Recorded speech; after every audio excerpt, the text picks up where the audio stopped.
ಅಂದ್ರೆ ಅವತ್ತಿನ ದಿನ ತಾಯಿ ಜೀಜಾಬಾಯಿ ಹಿಂದೂ ಧರ್ಮದ ರಕ್ಷಣೆಗೋಸ್ಕರ ಪಕ್ಕದ ಮನೆ ಹುಟ್ಲಿ ಹಿಂದೂ ಧರ್ಮದ ರಕ್ಷಣೆಯನ್ನ ಮಾಡ್ಲಿ ಅಂತ ಎಂದು ಕನಸು ಕಾಣಲಿಲ್ಲ. ಬದಲಾಗಿ ಖುದ್ದು ಮಗನನ್ನೇ ಬಲಿಪೀಠಕ್ಕೇರಿಸಿ ಹೇಳಿದ್ರು, ಮಗು ಶೋಭಾ, ಇಂದಿನಿಂದ ಕೇವಲ ನನ್ನನ್ನಲ್ಲ, ಕೇವಲ ಹಿಂದೂ ಧರ್ಮವನ್ನಲ್ಲ, ಕೇವಲ ಭಾರತವನ್ನಲ್ಲ, ಇಡೀ ದೇಶದ ಪ್ರತಿಯೊಬ್ಬ ಹೆಣ್ಣು ಮಗಳನ್ನ ನಿನ್ನ ಸ್ವಂತ ತಾಯಿ ಅಂತ ರಕ್ಷಣೆ ಮಾಡು ಹೋಗು ಅಂತ. ಎಂತ ಅಗಾಧ ಕನಸು ಈ ತಾಯಿ ಮಗನಿಗೆ ನೀಡಿದ್ದು. ಇಲ್ಲಿ ಕೂತಿದ್ರಲ್ಲ, ಪ್ರತಿಯೊಬ್ಬ ತಂದೆಗೂ ಕನಸಿದೆ, ಪ್ರತಿಯೊಬ್ಬ ತಾಯಿಗೂ ಕನಸಿದೆ. ಶಿವಾಜಿ ಮಹಾರಾಜರು ಮತ್ತೆ ಹುಟ್ಟಿ ಬರಬೇಕು. ಶಿವಾಜಿ ಮಹಾರಾಜರು ಮತ್ತೆ ಹುಟ್ಟಿ ಬರ್ಬೇಕಂತಂದ್ರೆ ಪ್ರತಿಯೊಬ್ಬ ತಾಯಿನೂ ತಾಯಿ ಜೀಜಾಬಾಯಿ ಆಗೋದನ್ನ ಕಲಿಬೇಕು. ನಿಮ್ಮ ಮಕ್ಕಳ ಕೈಯಲ್ಲಿ ಮೊಬೈಲ್ ಅನ್ನ ಕೊಟ್ಕೊಂಡಿರ್ಸಿ, ಅದ್ರಲ್ಲಿ ಕಾರ್ಟೂನ್ಗಳನ್ನ ತೋರಿಸಿದ್ರೆ ಅವ್ರು ಮುಂದೆ ಬೆಳೆದು ದೊಡ್ಡವರಾಗಿ ಕಾರ್ಟೂನ್ ತರನೇ ಆಡೋದು. ಅದನ್ನ ಬಿಟ್ರೆ ಬೇರೆ ಏನಾಗಲಿಕ್ಕೆ ಸಾಧ್ಯ ಇಲ್ಲ. ಅದನ್ನ ಬಿಟ್ಟು ಶಿವಾಜಿ ಮಹಾರಾಜರನ್ನ ಕಥೆಗಳನ್ನ ಹೇಳ್ಕೊಟ್ರೆ, ಗುರು ಗೋವಿಂದರ ಕಥೆಗಳನ್ನ ಹೇಳ್ಕೊಟ್ರೆ, ಭಗತ್ ಸಿಂಗರ ಕಥೆಗಳನ್ನ ಹೇಳ್ಕೊಟ್ರೆ, ವಿವೇಕಾನಂದರ ಕಥೆಗಳನ್ನ ಹೇಳ್ಕೊಟ್ರೆ ಅವರು ಮುಂದೆ ಬೆಳೆದು ಅಷ್ಟೇ ಶಿವಾಂಶರಾಗಿ ಅಷ್ಟೇ ಶ್ರೇಷ್ಠ ಸ್ಥಾನಕ್ಕೆ ಬೆಳೆದು ನಿಲ್ತಾರೆ. ಅನೇಕರು ಹೇಳ್ತಾ ಇರ್ತಾರೆ ಏನಪ್ಪಾ ಅಂದ್ರೆ, ಶಿವಾಜಿ ಮಹಾರಾಜರು ನೆಪೋಲಿಯನ್ ತರ ಇದ್ರೇನು, ಅಲೆಕ್ಸಾಂಡರ್ ತರ ಇದ್ರೇನು? ಖಂಡಿತವಾಗಿಯೂ ಅಲ್ಲ.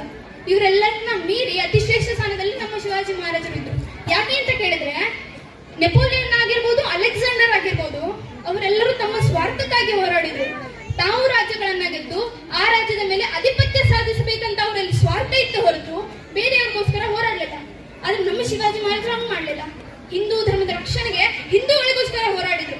ಅವರಲ್ಲಿ ಅಂತ ನಿಸ್ವಾರ್ಥ ಭಾವ ಅವರಲ್ಲಿ ಇತ್ತು ಅಂದ್ರೆ, ಸಮರ್ಥ ರಾಮದಾಸರಿಗೆ ಹೇಳ್ತಾ ಇರ್ತಾರಂತೆ, ನಮಗೆ ಕೋಟೆಗೆ ಹತ್ತಿ ಸಾಕಾಯ್ತು, ಇನ್ನು ನನ್ನ ರಾಜ್ಯದಲ್ಲೇ ನಾನು ನಿಮ್ ಜೊತೆ ಭಿಕ್ಷೆ ಬೆಳ್ಳಿಕ್ಕೆ ಶುರು ಮಾಡ್ತೀನಿ ಅಂತ.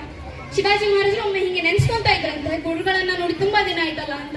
ತಕ್ಷಣ ಬಾಗ್ಲಿಂದ ಸದ್ವಂತು, ಭವತಿ ಭಿಕ್ಷಾ ಅಂತ ಹೀಗೆ ಅಂತ. ಶಿವಾಜಿ ಮಹಾರಾಜರು ಗೊತ್ತಾಯ್ತು ಗುರುಗಳು ಬಂದಿದ್ದಾರೆ. ಹಂಗ್ ಕೇಳಿದ ತಕ್ಷಣ ಶಿವಾಜಿ ಮಹಾರಾಜರು ಧಾವಿಸಿ ಬಂದು ಗುರುಗಳನ್ನ ನೋಡಿದ ತಕ್ಷಣ ಅವರಿಗೆ ಸಾಷ್ಟಾಂಗ ನಮಸ್ಕಾರ ಹಾಕಿ ನಿಂತ್ಕೊಂಡ್ರು. ಛತ್ರಪತಿ ಶಿವಾಜಿ ಮಹಾರಾಜರು ಮುಂದೆನೆ ನಿಂತಿದ್ರು ಕೂಡ ಸಮರ್ಥ ರಾಮದಾಸರು ಕೇಳ್ತಾರೆ ಭಿಕ್ಷೆ ಇಲ್ಲಿ ಅಂತ. ಹಂಗಂದ ತಕ್ಷಣ ಶಿವಾಜಿ ಮಹಾರಾಜರು ಒಳ ಹೋಗಿ ಒಂದು ತಾಳಿಗರನ್ನ ತಗೊಂಡು ಅದರಲ್ಲಿ ಇಡೀ ರಾಜ್ಯಭಾರನ್ನ ಬರೆದು ಗುರುಗಳ ಜೋಳಿಗೆಗೆ ತಂದು ಹಾಕ್ತಾರೆ.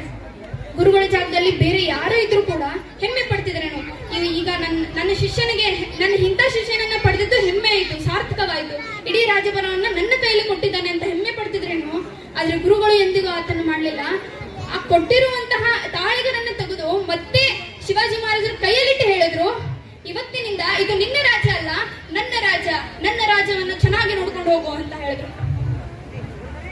ಯಾವ ಹಿಂದೂ ಧರ್ಮಕ್ಕೋಸ್ಕರ ಸಮರ್ಥ ರಾಮದಾಸರು ಶಿವಾಜಿ ಮಹಾರಾಜರನ್ನ ತಯಾರಿಸಿದ್ರು, ಯಾವ ಹಿಂದೂ ಧರ್ಮಕ್ಕೋಸ್ಕರ ದಾದಾಜಿ ಕೊಂಡದೇವರು ಖಡ್ಗ ಪರಾಕ್ರಮವನ್ನ ಹೇಳ್ಕೊಟ್ರು, ಯಾವ ಹಿಂದೂ ಧರ್ಮಕ್ಕೋಸ್ಕರ ತಾಯಿ ಜೀಜಾಬಾಯಿ ಖುದ್ದು ಮಗನನ್ನೇ ಬಲಿಪೀಠಕ್ಕೇರಿಸಿ ಹೇಳಿದ್ರು, ಯಾವ ಹಿಂದೂ ಧರ್ಮಕ್ಕೋಸ್ಕರ ತಾನಾಜಿಯವರಾಗಿರ್ಬೋದು, ಸಂಭಾಜಿ ಮಹಾರಾಜರಾಗಿರ್ಬೋದು ತಮ್ಮ ಜೀವವನ್ನೇ ಅರ್ಪಣೆ ಮಾಡಿದ್ರು, ಯಾವ ಹಿಂದೂ ಧರ್ಮಕ್ಕೋಸ್ಕರ ಶಿವಾಜಿ ಮಹಾರಾಜರು ತಮ್ಮ ಜೀವನದ ಒಂದು ಕ್ಷಣವನ್ನ ಮುಡಿಪಾಗಿಟ್ರು, ಈ ಹಿಂದೂ ಧರ್ಮದ ರಕ್ಷಣೆಗೆ ನಾವಲ್ದೆ ನೀವಲ್ದೆ ಬೇರೆ ಯಾರು ಬರೋದಿಲ್ಲ. ಹಿಂದೂ ಧರ್ಮದ ರಕ್ಷಣೆ ತತ್ವಚ ಜಾಗೃತರಾಗಬೇಕು. ಅಂದ್ರೆ ಹಿಂದೂ ಧರ್ಮದ ಬಗ್ಗೆ ಪರಿಚಯ ಮಾಡ್ಕೊಳ್ಳೋಷ್ಟಾದ್ರೂ ಜ್ಞಾನ ಇರ್ಬೇಕಲ್ವಾ. ಇವಾಗ ಯಾರೊಬ್ರು ಬಂದು ನೀನ್ ಯಾವ ಜಾತಿಗೆ ಸೇರಿದನೋಪ್ಪ ಅಂತ ಕೇಳಿದ್ರೆ, ನಮ್ಮ ಜಾತಿಯ ಯುವಕರು ಆಯಿತು, ಯುವತಿಯರಾಯಿತು ಉತ್ತರ ಚೆನ್ನಾಗಿ ಕೊಡ್ಬೇಕಂತೆ. ಮೊದಲು ಎದೆ ತಟ್ಕೊಂಡು ಎದೆ ಒಪ್ಪಿಸ್ಕೊಂಡು ಹೇಳ್ಬೇಕು, ಸೂರ್ಯನ ಕಿರಣಗಳಿಂದ ಹೊರಟಂತಹ ಬ್ರಹ್ಮ ವಿಷ್ಣು ಮಹೇಶ್ವರರು ಜೀವಿಸಿದಂತಹ ಧರ್ಮ ಹಿಂದೂ ಧರ್ಮಕ್ಕೆ ಸೇರಿದವನು ನಾನು ಅಂತ.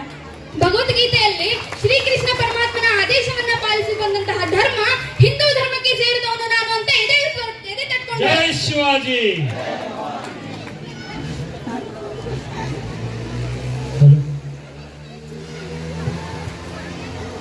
ನಿಮ್ ಪ್ರಕಾರ ಹಿಂದೂಗಳಂದ್ರೆ ಯಾರು ಹೇಳ್ರಿ?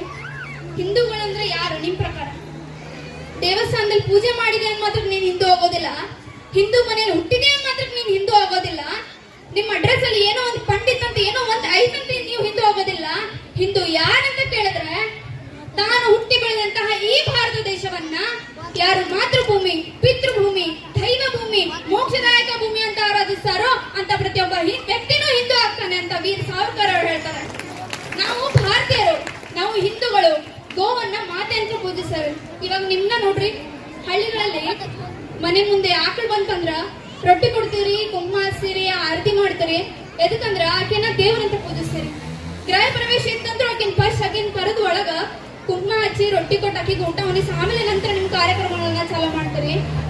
ಎದಕ್ಕಂದ್ರ ಆಕೆ ನಮ್ಮ ಪದ್ಧತಿಯಿಂದನೂ ಬಂದಿದ್ರಿ. ಅದು ನಾವು ಆಕಿನ ಗೋ ಮಾತೆ ಅಂತ ಪೂಜಿಸ್ತೇವೆ, ದೇವರಂತ ಪೂಜಿಸ್ತೇವೆ. ಇದೇ ಸಂಸ್ಕಾರನ ತಾಯಿ ಜೀಜಾಬಾಯಿ ಶಿವಾಜಿ ಮಹಾರಾಜರು ಕೊಟ್ಟಿದ್ರು. ಏನಂತಂದ್ರ ಒಮ್ಮೆ ವಿಜಯಪುರದಾಗ ಹಿಂಗೆ ಶಿವಾಜಿ ಮಹಾರಾಜರು ನಡ್ಕೊಂತ ಹೊಂಟಿದ್ರು ಯಾರೋ ಒಬ್ಬ ವ್ಯಕ್ತಿ ಗೋಮಾತೆಯನ್ನ ಕತ್ತನ ಕತ್ತರಿಸಿರ್ತಾರಂತ. ಅದನ್ನ ನೋಡಿ ಶಿವಾಜಿ ಮಹಾರಾಜರ ಆ ವ್ಯಕ್ತಿಯ ಕೈಯನ್ನ ಕತ್ತರಿಸ್ತಾರಂತ. ಎದಕ್ಕಂದ್ರ ತನ್ನ ಜೀಜಾಬಾಯಿ ಅವ್ರಿಗೆ ಕೊಟ್ಟಿದ್ದ ಸಂಸ್ಕಾರ ಅಂತ.